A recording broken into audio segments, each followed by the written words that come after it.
At all times, we're putting faith in something, right? So that's why neutrality is impossible, because in order to just even say the sentence, I'm thinking, you're putting faith in the belief that I is like an entity with a stream of thought, a stream of consciousness that belongs to I, and that you should use a singular pronoun to refer to I, to refer to that consciousness. So that's a belief. And so the minute that you say, so I'm a Christian, I'm putting my faith in not what is like my own opinions about from my own limited consciousness. I'm putting my faith in what I perceive in the revelation from the all-knowing being Yahweh, and so that's my belief system. Then you have like a Muslim with their belief system, and you might say,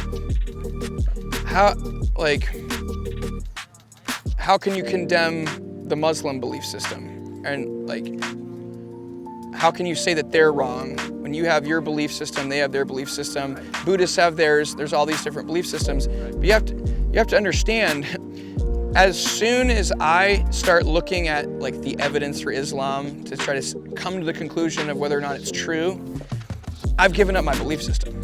I no longer have faith in my highest authority. I'm always using my highest authority to make sense of reality. So when I look at Islam and say, hey, maybe this evidence for Islam proves its truth. You know, maybe Muhammad was actually a true prophet of God.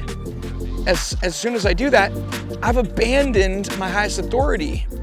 And therefore, I can't even be justified in believing that Muhammad ever existed or that humans exist. I don't know the true nature of reality anymore, because I have no revelation from the all-knowing being to tell me what's true. Right? So to think these thoughts, you say you let go of your faith at that point. You have to have this solemn, unarguable faith in God, and that's what holds you to Christianity, and that's the relationship you have. When you ponder this Muslim stuff, then you're kind of letting go of that faith at that point, because it's like there's not this ultimate acknowledgement to God. So I understand that point, but it's... See how there's no neutrality?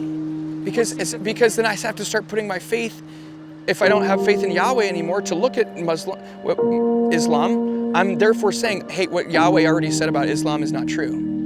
What Yahweh said that indicates that Islam is false it's not true anymore, because of the fact that I'm actually assessing whether or not Islam is true.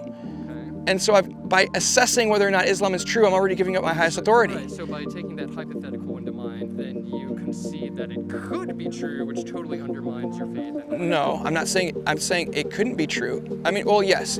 If I give up my highest authority and basically look to see if Islam is true, I am saying, well, maybe Islam could be true. But but at that point, my reasoning can't make sense of Islam or anything else, because I've given up my highest authority and I don't have revelation from the all-knowing being anymore. And I'm looking to finite limited consciousness to determine what's true. And I can't come to the conclusion whether or not Islam is true or not, right? I totally understand that. So if God is omniscient and omnipotent, he knows everything that can or ever will happen, he knows every end, whatever. And so if you have faith in this ever-present knowledge of God, then yeah, your worldview is going to be correct, because you have the right God on your side, right? Yeah, because there's no other way you could possibly know anything without revelation from the all-knowing being Yahweh to tell you it's true. You can't be, when you talk about other religions, you can't even be justified in believing that other religions exist, because you can't even know that humans exist to believe them, right? When you talk about other religions, how do you know that other religions are actually belief systems that humans believe? How do you know? Well, I'd say because a lot of people believe in them. I'd say well, how do you know that? How do you know that people exist?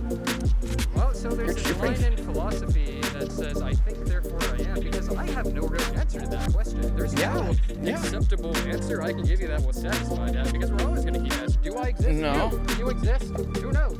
No, but I don't have that. I don't have that problem, because I'm not putting faith in limited finite consciousness to determine what's true. I'm putting my faith in what God says, and he has unlimited knowledge. He knows everything, therefore he can reveal the facts of the nature of reality to me, because he never lies. And if he didn't exist to do that, then we could not know anything. We could never claim to know anything. Knowledge would not exist. Knowledge doesn't exist. Do you know that? Exactly right. Do you claim to know that? Do you claim to know that knowledge doesn't exist? Yes. Oh, so you're refuting yourself. That's a self-contradictory statement. No, it is. Okay, then you shouldn't do that. You've embraced absurdity. No, Exactly. Okay. Life is absurdity, man. That's my side. Oh, So when well, I that's crazy. Don't put your faith in a worldview that leads to absurdity. You should put your faith in the Christian worldview, right?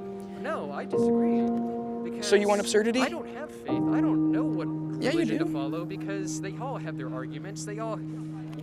Christianity says every other religion is untrue. Islam says every other religion is untrue. So with any worldview, perception, whatever, and the inspiration is from whatever power, the implication is that is the right one. All the other ones wrong, terrible. So I see that in every religion. I'm like, man, so which one is right? If everyone says all the others are wrong and this one is right, what do I choose? So it's confusing. But you have faith. You put faith in yourself, right? You put faith in what your consciousness is giving you. You think that religions exist because that's what's in your consciousness, but you don't know that what your consciousness is giving you is actually the correct perception of reality, you are right? totally right, man. Right? So you shouldn't trust in your consciousness because it could be deceiving you. Right. Don't put faith in a worldview in which all there is limited finite consciousness that could always be wrong. Okay. Put your faith in the worldview in which there's the all-knowing being who tells us what's true about reality so we can justify beliefs.